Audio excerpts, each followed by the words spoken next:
Thanks for tuning in to another episode of the Forgotten Hockey Players of Broadway, a nostalgic look back at our favorite Rangers from the 60s, 70s, and 80s. I'm Tom Browning, along with my co-host Rob Berger.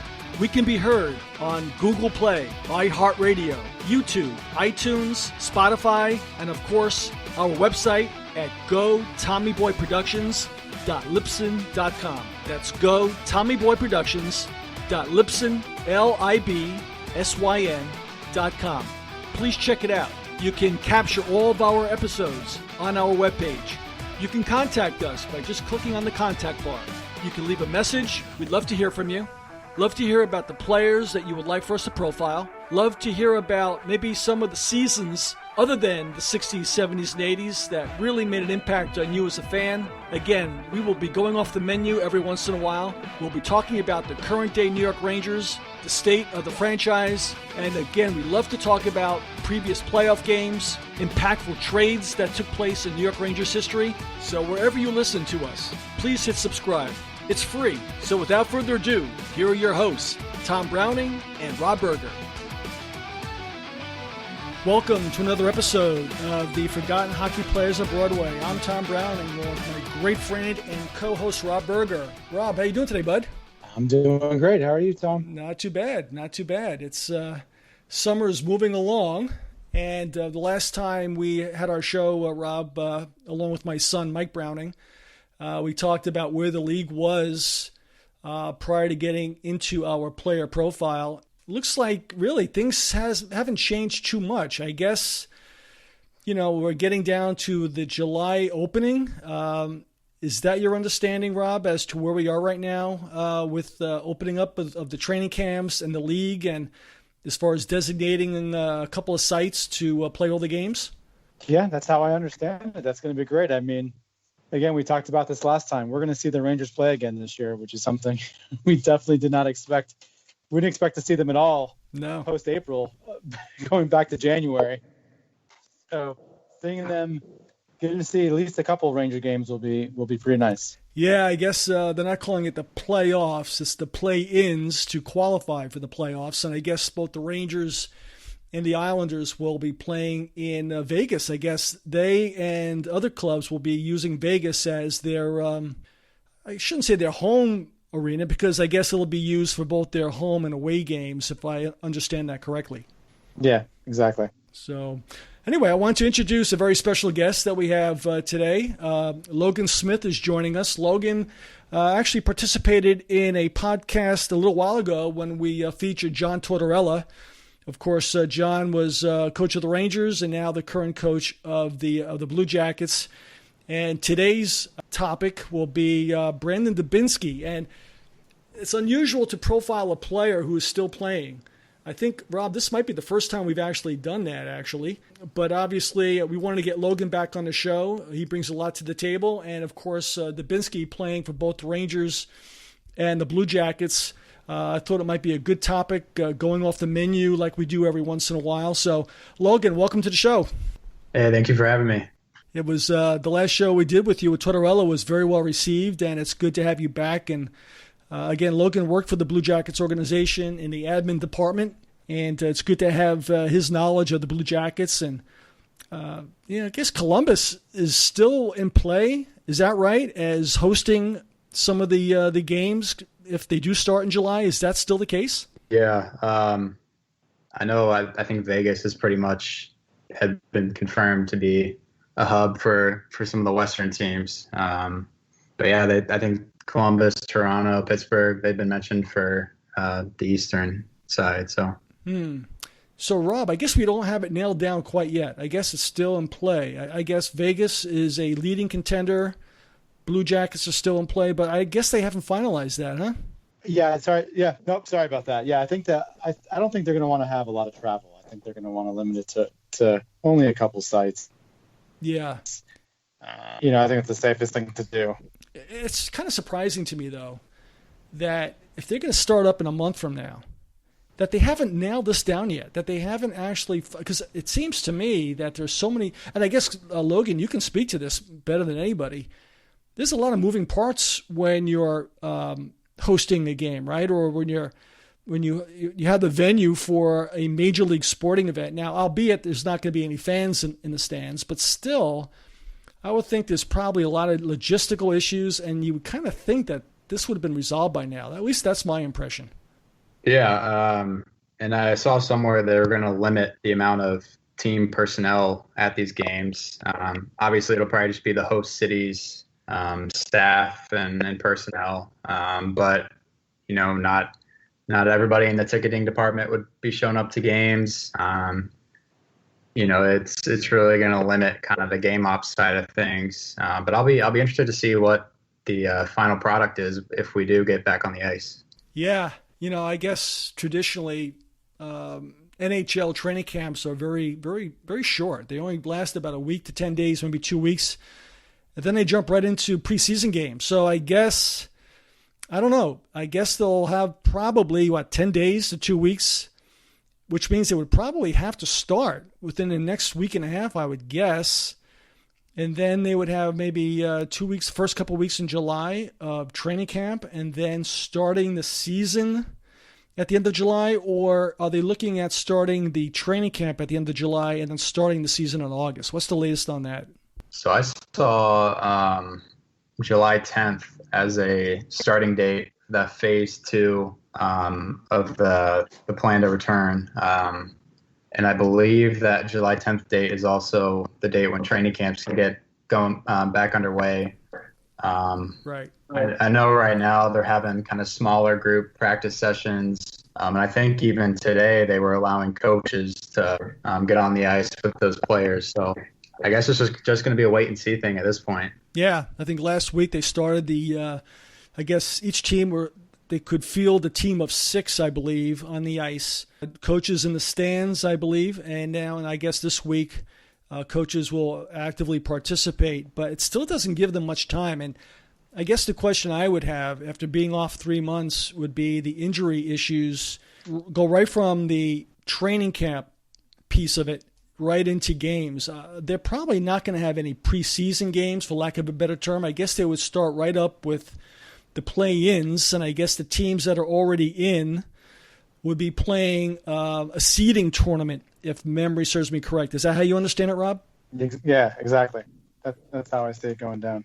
Okay. I don't know if I'm worried about injuries so much with most of these guys. I think most of them, this isn't 20 years ago. These guys are active year round, so I'm not as much worried about that. If anything, I think we're going to have the opposite effect, that teams that weren't healthy are now going to be healthy.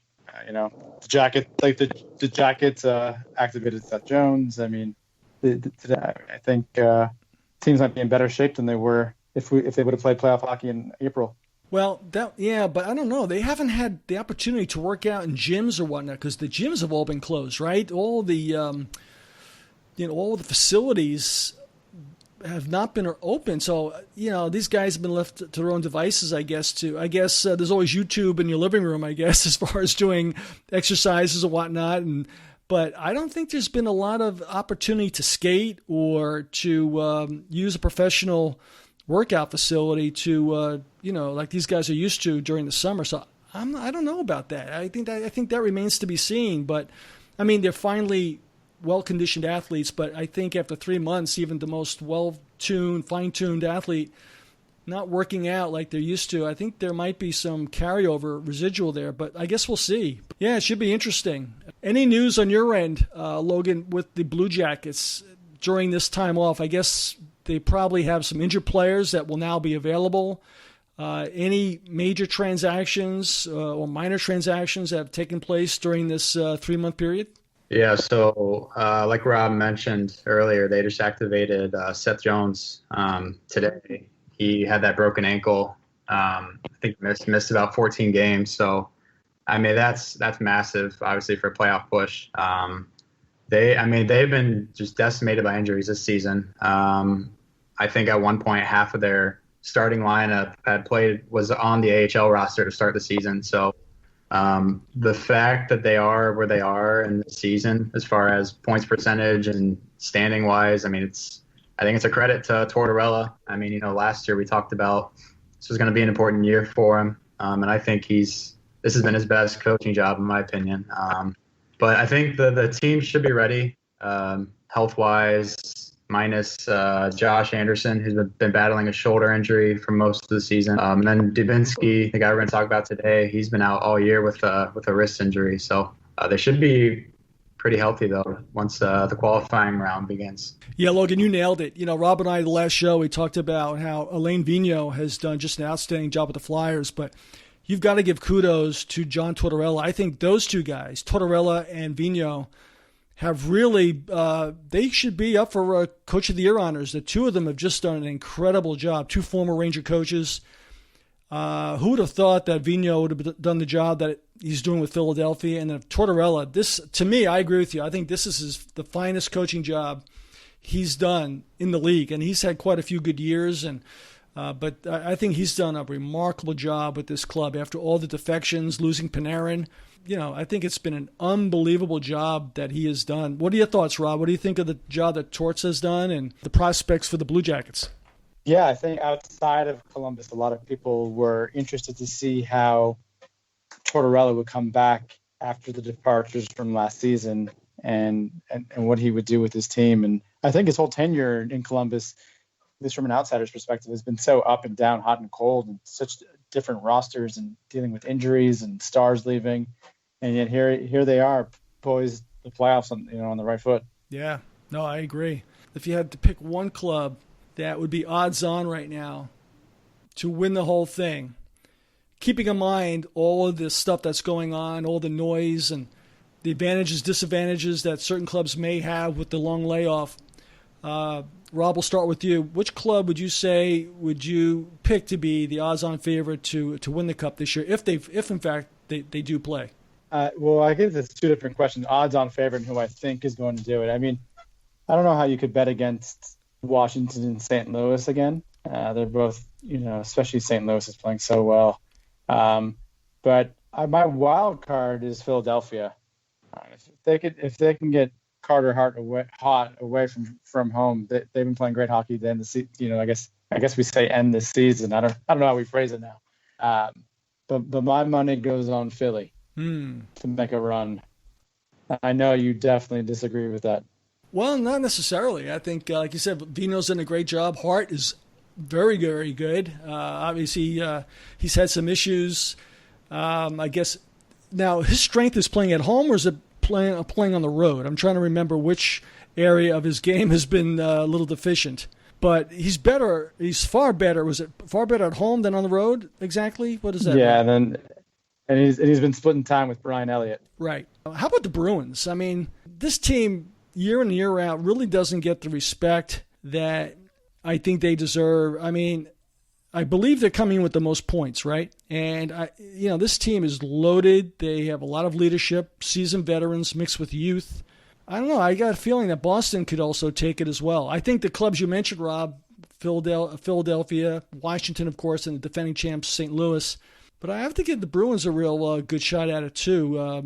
Logan, what are your thoughts? Yeah, I mean, I think Boston's probably the obvious choice, just with how they ran through everybody in the regular season. Only 14 regulation losses. It's pretty impressive through 70 games. I do like Philly. I mean, if they can get right at the right time and in the qualifying round and the playoffs, I think, as long as they get good goaltending from Hart, they can make a deep run. They kind of have that defensive and kind of defensive mentality that can take a team far in the playoffs. I'd watch out for Tampa as well, though. I mean, I know they can't quite seem to get over the hump here in the playoffs the last few years, but they still have all of their skilled guys that returned from last year. I think they're definitely a team to watch out for because when they get hot, I mean, they're almost impossible to beat. So. Yeah, I mean, one of the greatest regular season teams in history of the league. I don't know if it's a head thing. I don't know if they don't believe they can win. I don't know. Something happens to this club in the playoffs. Kind of reminds me of the old Ranger teams that I grew up with in the 60s and 70s. They would just be one of the top two teams in all of hockey during the regular season. Then the playoffs would come, and they didn't have that belief, and I just wonder if that's something that has crept into the heads of the Tampa Bay Lightning Club, but despite all the elite talent that they have. let's not forget that the hottest team in hockey at the end of the season won't be in the playoffs, and The that's Kings. The LA Kings. The Kings who won 10 of 13, including their last 7. They were riding a 7-game winning streak.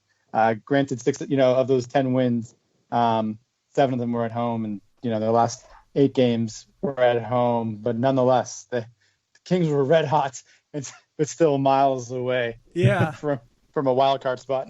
Well, Logan, I don't know if you remember Logan, but Rob, grew up in L.A. and a big Kings fan.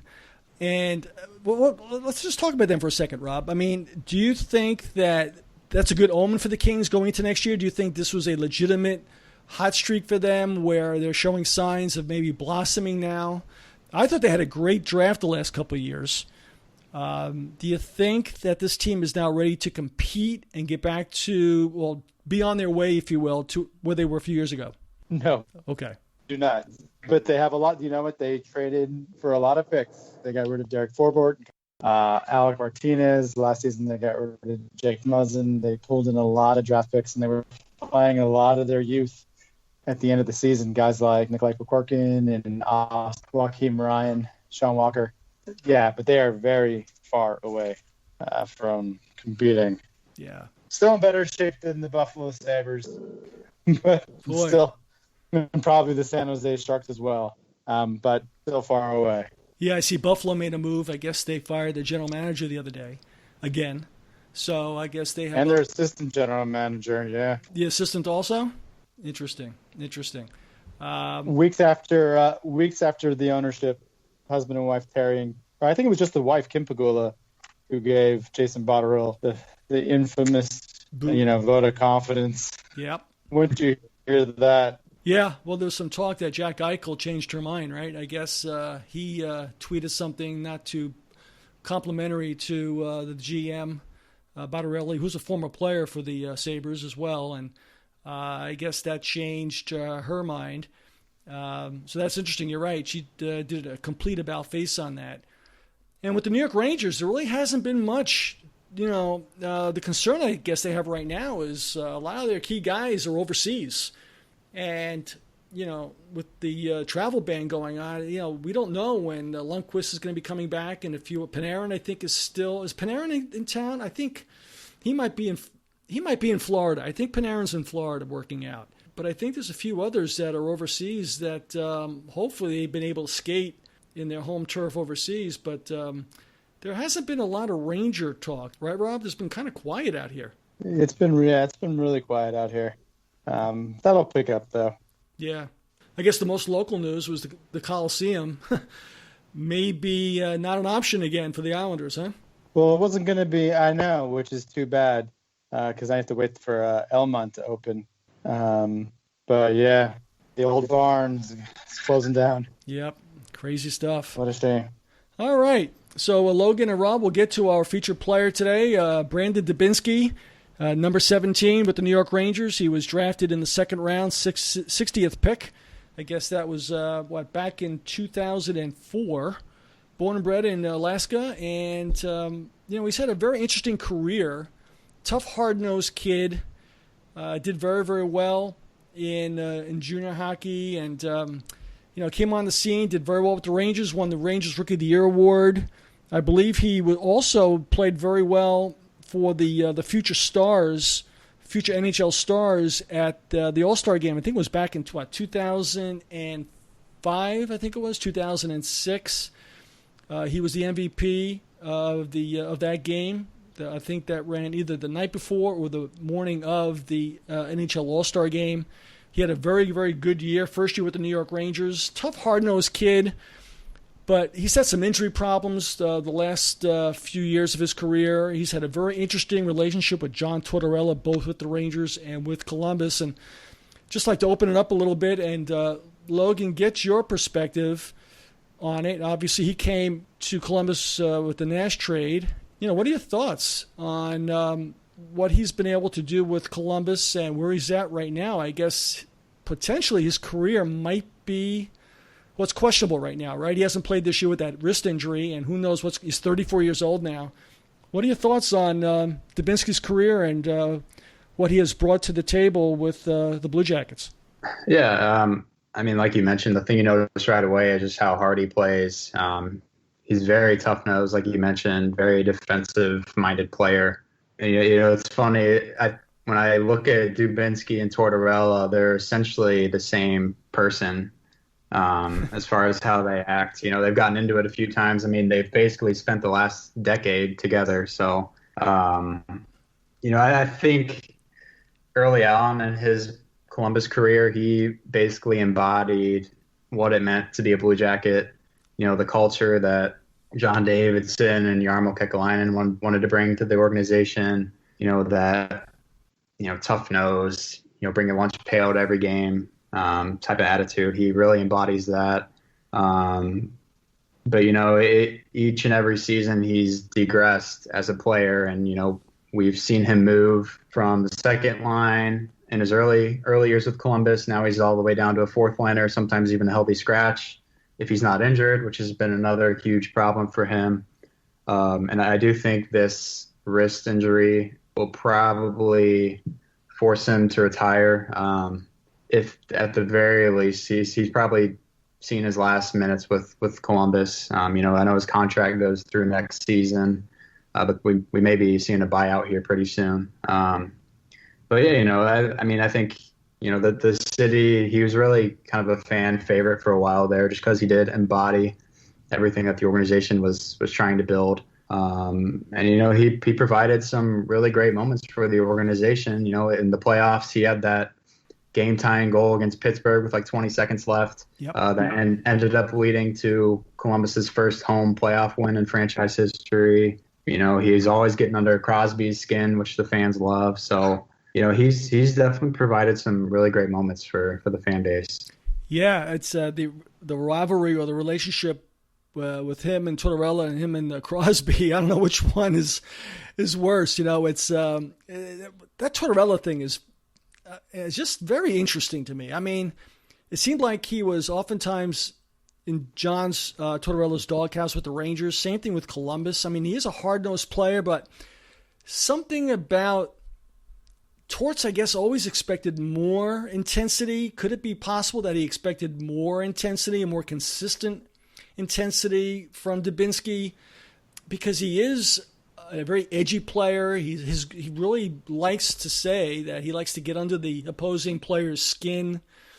He does with Crosby, but something, according to something's amiss there, though. It's something that Tortorella has just never been comfortable with. Rob, what are your thoughts on that? What do you think it is that Torts was looking for with Dubinsky that just didn't make him totally comfortable with the way he played the game?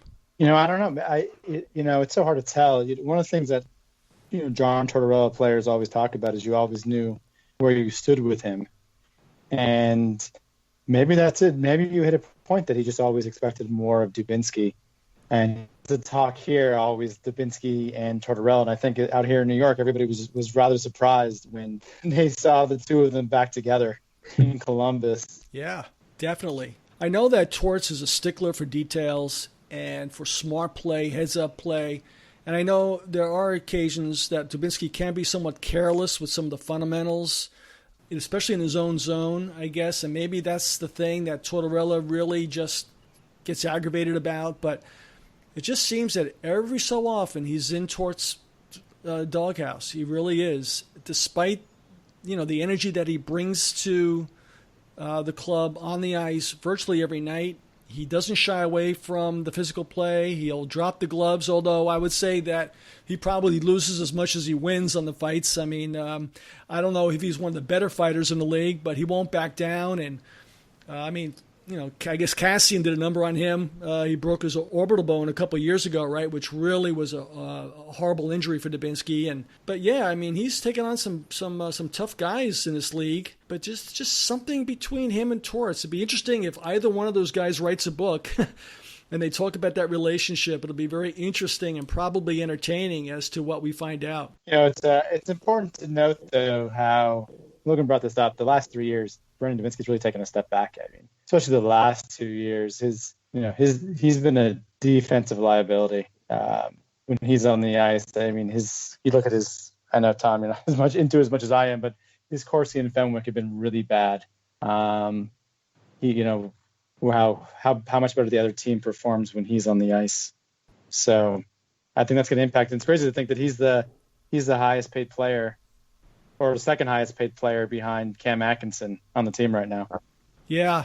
And a couple of years ago, I guess he lost his assistant captaincy position, right? I guess he was sent home unexpectedly or mysteriously, Logan. Is that right? I think it was back in October of 17. There was speculation that he had a mysterious injury, and he left the club, and they took the A away from him, assistant captaincy away from him, and don't know if they ever got to the bottom of what happened. Any insight on that, Logan, as to why that happened, how that happened, and maybe that has contributed to, his decline in play or attitude? What are your thoughts?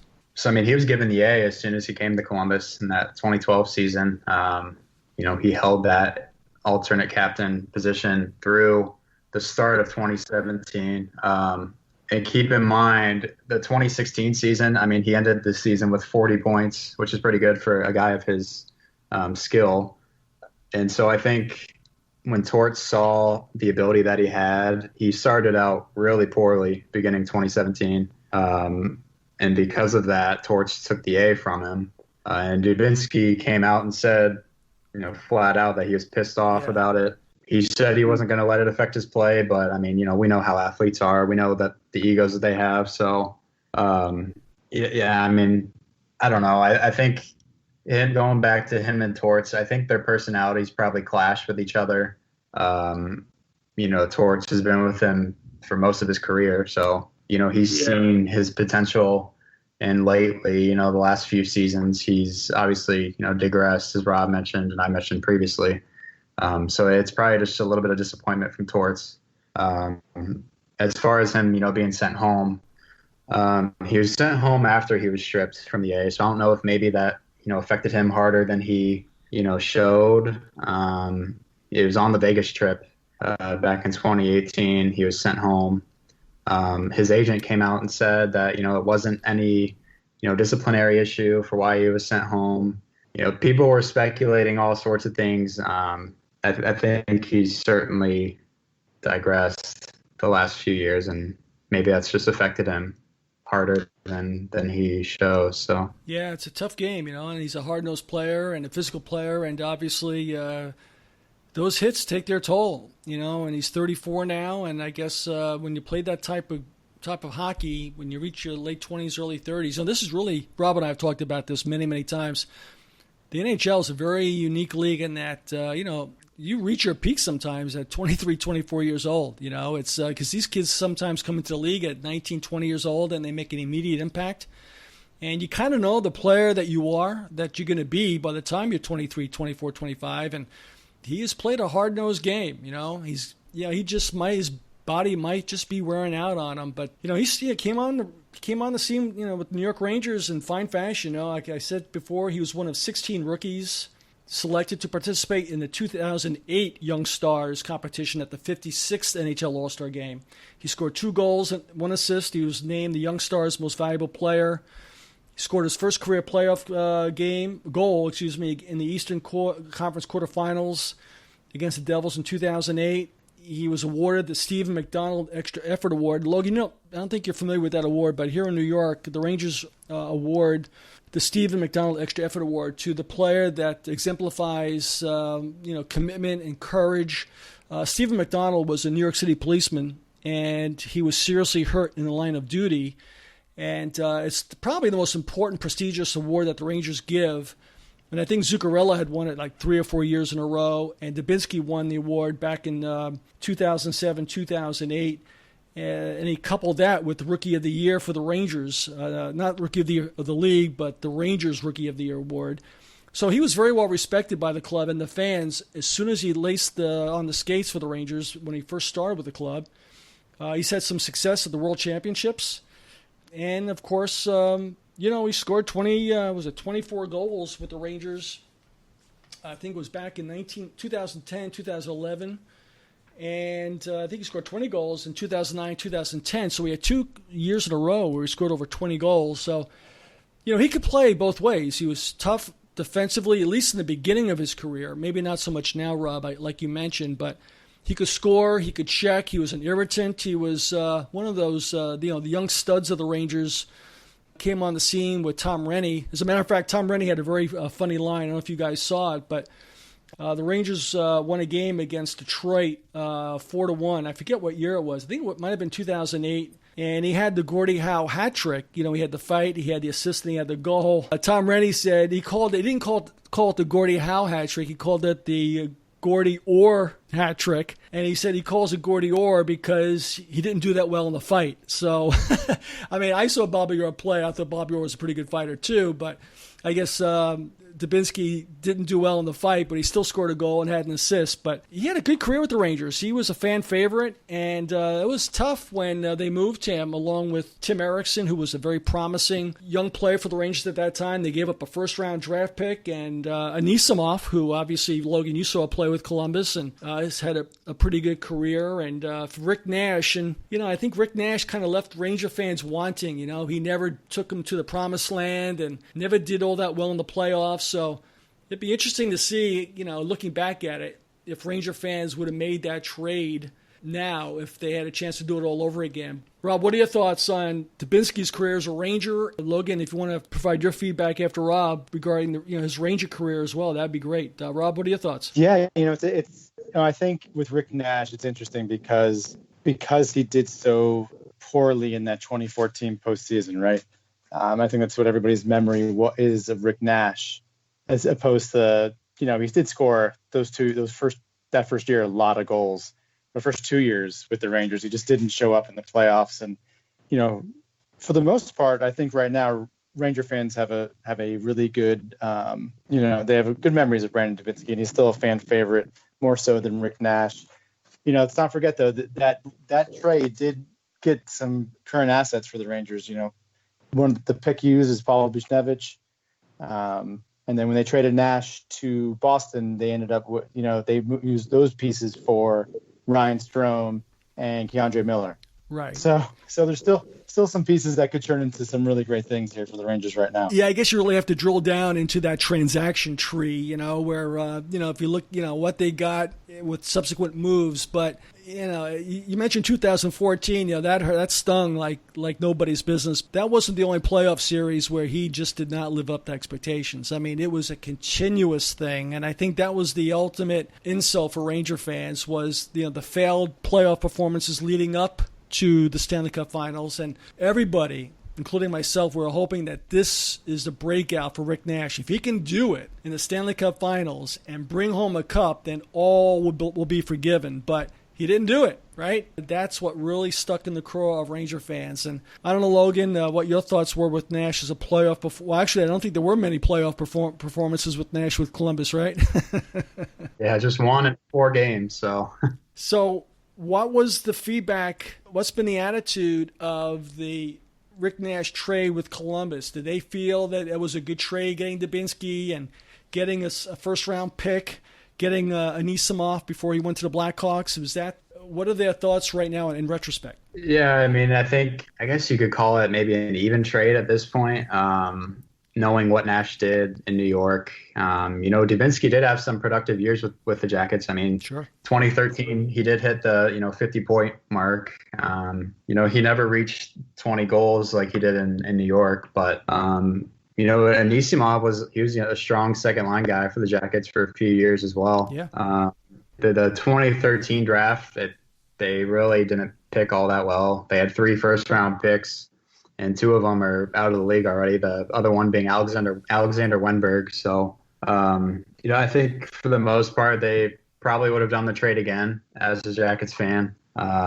It seems to be kind of a wash at this point, but, Rick Nash is now back with the organization. He's back as a scout, and he's an assistant to Yarmo. So I think it all ended up working out in the end for him. I know for a lot of his time in New York, he wasn't welcome too much back to Columbus. I think, Dubinsky, his time in New York, he was obviously a fan favorite. And, even now when we go to a Jackets game here in Columbus and there's Rangers fans, you'll see an occasional Dubinsky Rangers jersey in the crowd. So He'll always be a fan favorite, I think, for both New York and Columbus, and there's obviously a reason why. So yeah, I think Rob, 10 years from now, 15 years from now, if myself, you, or somebody else is doing a similar type of broadcast, forgotten hockey players at Broadway, I think Dubinsky will definitely be one of those players. Where for this time that he played for the Rangers, he was really a fan favorite, hard-nosed player, and interesting personality, and I think he definitely would fit that mold. Interesting, just in wrapping up, any final thoughts? It looks like maybe this could be the end of his career. We don't know for certain. I don't think he'll be back. I don't know if his wrist, I think he missed the entire season, right? So I don't know, would he be eligible to come back in July or August? Is he healthy enough, or do you think this is, something that won't be resolved until maybe next season? He's been shut down all year, and he hasn't rehabbed or anything. So I think it's foregone conclusion at this point that he may be done with Columbus. Yeah, it looks like it. Maybe even the career. Rob, any final thoughts on Dubinsky? No, nothing else to add. He's just, like you said, I think Ranger fans will remember him fondly. Yeah, no, I agree. That concludes our podcast on number 17, Brandon Dubinsky. Again, we went off the menu today and featured a player that technically is still active, but possibly could be ending his career with the Blue Jackets. Again, a fan favorite, drafted second round, 60th overall in 2004 with the New York Rangers. So, Rob, I want to thank you. Logan, thanks for coming on, but I really appreciate it. We'd like to have you on again, not too distant future like the last time, and, thanks for contributing. And fans, if you have any thoughts or ideas as to players or topics that you would like Rob and I to talk about, please feel free. Let us know on the website. So on behalf of Rob Berger and Logan Smith, this is Tom Browning saying thank you for tuning in to the Forgotten Hockey Players of Broadway.